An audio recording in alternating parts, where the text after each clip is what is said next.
Hello everyone, welcome to our latest video. From our experience, we often encounter more than a few buyers when they are preparing to purchase a UK property, neither for self-use or investment. They would like to find out the mortgage application process and the details behind it. Additionally, inheritance tax do raise their attention. They do wonder any possibility whether there are ways to reduce this burden. We will discuss these topics in this video, and today we are fortunate to invite UK mortgage company SPF team members, Becca, to provide our audience with the professional insights.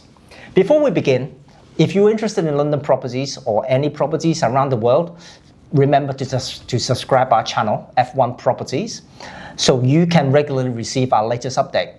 Thanks in advance for your attention.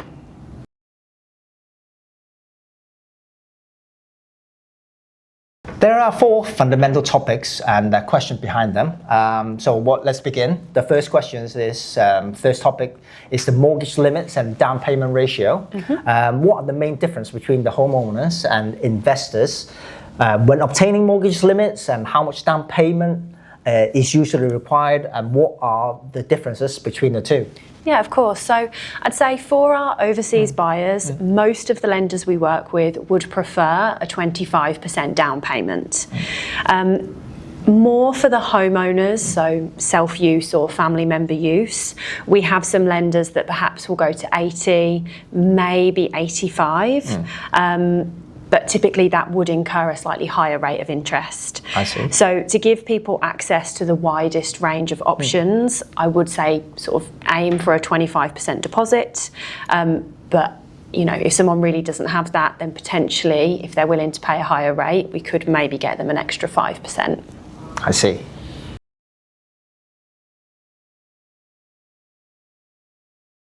The second topic we would like to find out is the interest rate differences. Okay, what differences exist in mortgage interest rate between homeowners or investors, and how does this affect their borrowing costs? Yeah, absolutely. So I'd say that actually for our overseas buyers at the moment, the interest rates for both buy-to-let and homeowner are actually very, very similar. There is possibly a small reduction for homeowners, very small, 0.1, 0.2%. So they're very, very similar. It's more about client preference. You know, what are they actually going to use the property for? That is what really drives which product is going to be most suitable for them. I'd suppose the biggest difference though in terms of money for a client, you know, how much monthly payment wise, they're going to be very, very similar. But the biggest difference is probably the upfront cost. Typically a fee for a buy-to-let is probably somewhere in the region of 30 to 40% higher than a homeowner product. But that's really the only major difference. Otherwise, they're very, very similar.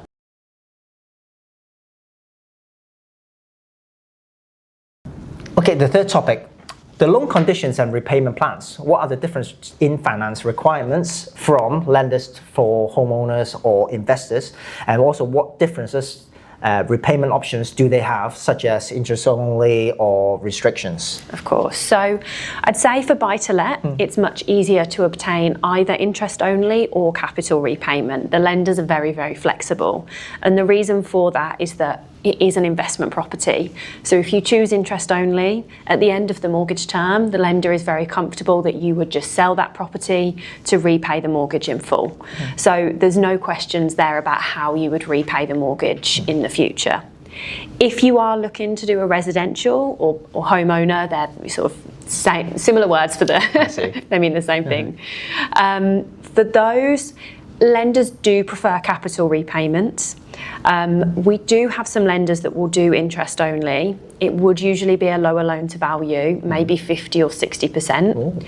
And the reason for that is that because it's going to be the applicant's home or maybe a family member living in there, the lender's question would be, well, if you sell the property at the end of the mortgage term to pay off the mortgage, where will you live, or where will your family member live at that point in time?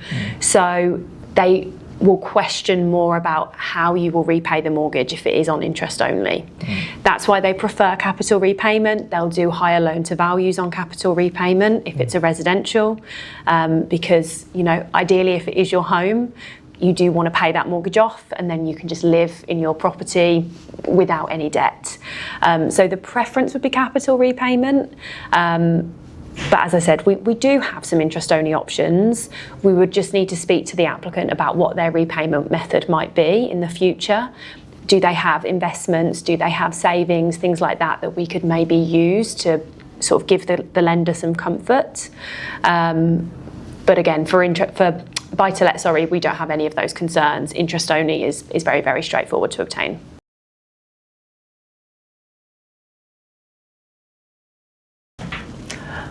Topic 4, number of banks offering UK residential mortgages and loans types. So what are the differences between mortgage products can homeowners or investors can choose from? Do banks have specific requirements? Yeah, absolutely. So I would say at the moment in the international space, there's probably around 50 different mortgage providers that are willing to lend to applicants from outside of the UK. Now, across those different mortgage providers, for both buy-to-let and residential, we can offer a range of different mortgage products. So we can offer fixed rates, so the client would have a secure interest rate for a number of years, normally 2 or 5. We can offer tracker rates, so that is a variable product. It's directly linked to the Bank of England base rate, and it will go up or down depending on what the Bank of England does. And we can also offer discounted variable rates. Those are set more closely by the actual lenders individually rather than the Bank of England. So those products are available whether you do buy-to-let or residential. They're available to both. In terms of which product is best for each client and the lender's specific requirements, that is very much where we come in. So we are qualified to be able to give our clients mortgage advice. So we would sit down and talk to them to work out which product was going to be best, but also to work out which of the lender's specific requirements. They all have their own, they're all slightly different. So we would come in to work out which one of those, which lenders do the clients meet, can they tick all of those boxes, and then out of those lenders, who has the best possible rate for them. So I guess it's more tailor-made, right? Absolutely. We would make sure that we tailored that advice to the client and tailored it as to which lenders they are actually eligible for. Okay.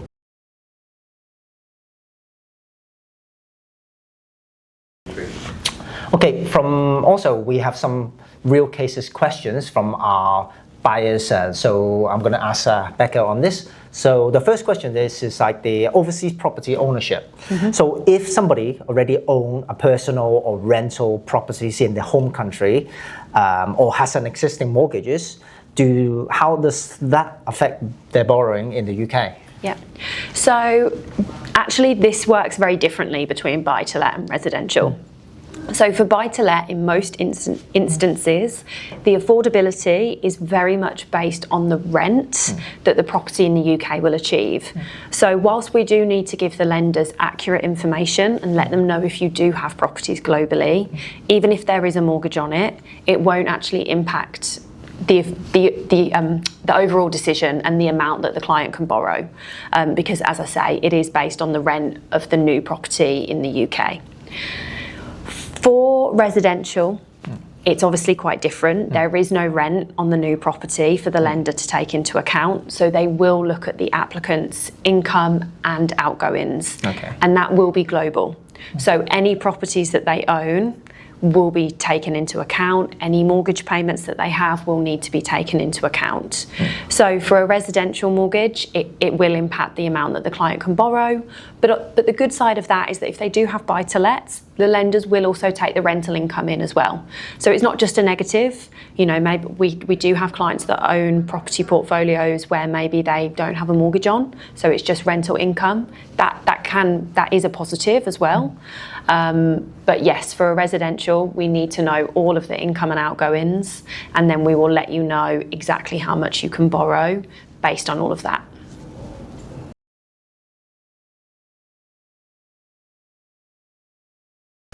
The second case is about purchasing for their children. Like in Hong Kong, we often get those people. So the question they want to know is there a variable mortgage options for buyers looking to purchase property for their children who are over 18 or studying in the UK?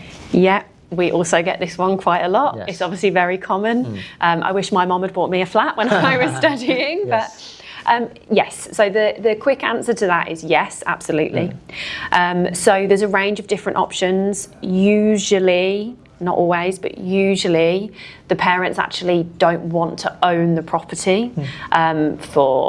Sometimes they say it's for stamp duty, it's for future planning around inheritance and things like that. They very much want the son or daughter to own the property in their name. But obviously that son or daughter probably has no income if they're studying, or they've just started in employment, so their income is lower, and therefore we need the parents' income to help support the mortgage. So there is something called a joint borrower sole proprietor. So joint borrower, let's say dad and daughter, but sole proprietor, just the daughter. So sole owner, just the daughter. So there's actually several lenders that will do that, which obviously works out perfectly for these types of scenarios. And they're very happy if the person living in the property is a student, as long as they're over 18, they don't need to have an income themselves. The lenders are very happy to lend in this situation.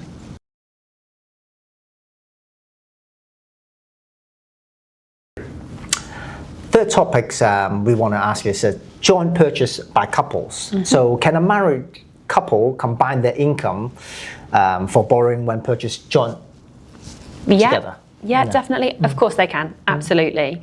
So we would just need to see pay slips and bank statements and all of the normal documentation for both of them. But yeah, absolutely, the lender is more than happy to accept 2 applicants onto a mortgage application. I have got lenders that will actually accept up to 4, but 2 is the most common. Yes. So yes, not a problem at all. We can definitely use both incomes to get a higher borrowing amount.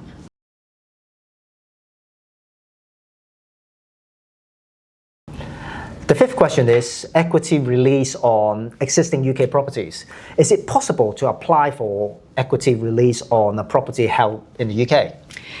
Yes, definitely. So actually refinance applications have become, a refinance equity release, have become probably one of the more common applications that we're doing at the moment, especially because rates in the UK are going down. So people want to, have a look at the options again.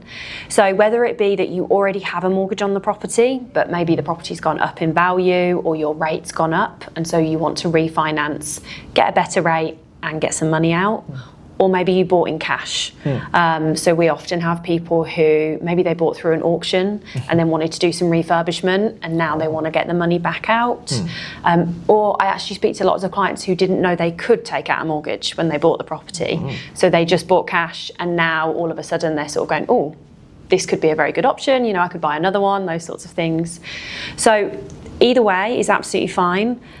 We would submit a refinance application for them. Once the mortgage has gone to offer and goes to a solicitor, the money will then be released back to the client. So it'll be put back in their bank account for them to then utilise.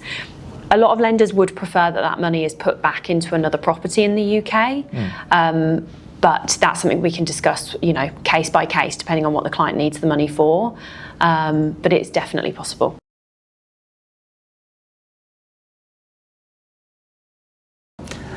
The 6 questions that I have is the impact of company versus individual ownership. So how does holding a property in a company name or comparing to an individual name affect the mortgage borrowing? Yep, absolutely. So what I would say is that the most competitive rates available on the market today will only lend to an individual name. So if someone is looking to purchase through a company, typically the rates will be a little bit higher. And not all of the lenders that will lend to a UK limited company will lend to first-time buyers. So for individual name, it's much easier if it's a first-time buyer. For a UK limited company, some of the lenders, not all, so if you are a first-time buyer wanting to go in a company, it's not a no, there's still options, but just some of them do want you to have UK landlord experience already. That being said, even though the rates are a little bit higher, there obviously are a number of benefits to buying in a UK limited company. So we do always suggest that everyone looks at the pros and the cons. We would always recommend that someone looking into this does speak to a tax advisor to understand the different tax implications between individual and company name. But just purely from a mortgage perspective, the rates are a little bit higher if you are buying in a company. Thank you.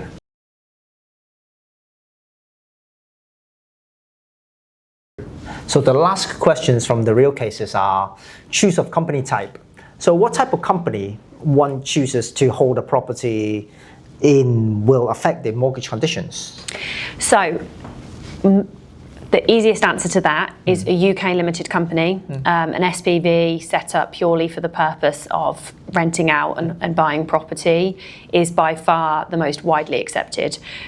All of the lenders who lend to companies, not just individuals, they will all accept that type of setup. 99.9% of them will accept that type of setup. If someone does want to look at an overseas company holding UK property, or we have had some people want to look at trusts, things like that, trading companies, it's not a no. There are lenders that will do it, but there's far fewer of them, which does tend to mean higher rates of interest. So what I would say is if you want to have access to the widest range of lenders and therefore get access to the best rates, a UK limited company is the most widely accepted. But again, I will always caveat that with, do speak to your tax advisor just to make sure that that is going to be the best option for you. It's not just about the mortgage interest rates. It's about everything, all of the pros and cons put together. But as I say, from a mortgage perspective, UK limited company is definitely the easiest.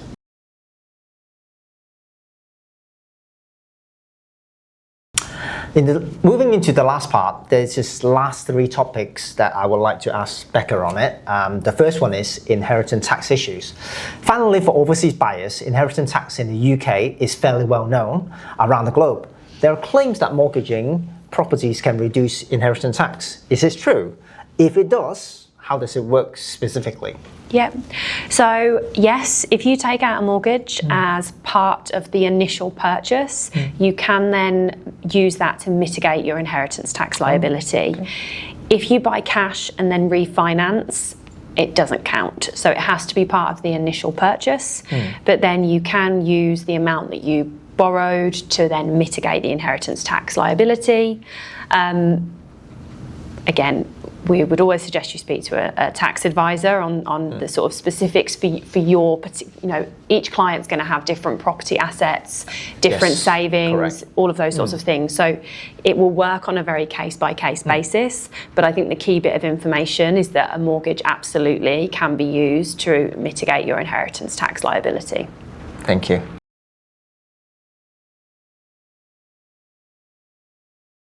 The second key topic is early repayment options. Okay. So is it possible to repay earlier than they're supposed to? Yeah. Yes, it is. So when we spoke earlier about the different product types, so fixed, tracker, variable, those types of things, they'll all be for a certain amount of time. So usually it is somewhere between 2 and 5 years that you're on a product for. During that product term, you can make overpayments to pay the mortgage off earlier. You are normally limited. So normally that is around 10% of the mortgage amount each year. Once that product has ended, so for an example, let's use a 2-year fixed. Once that 2-year fixed has ended, you can then overpay as much as you want. You can pay it off in full, completely early repay, with no additional charges. It's only during a product period, so again, let's take that 2-year fixed as the example.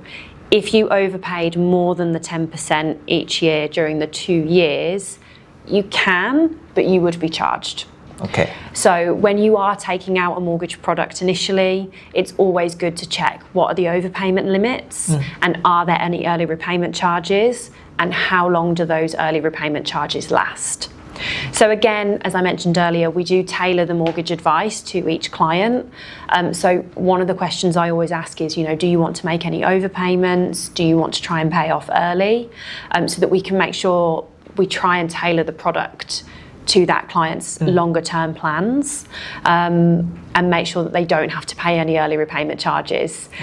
You know, if someone said to me, I'm going to pay it off in 2 years, I definitely wouldn't be putting them on a 5-year fixed, things like that. So we will make sure that we try and work the mortgage product to fit in with the client's plans. But yes, you can repay early, absolutely.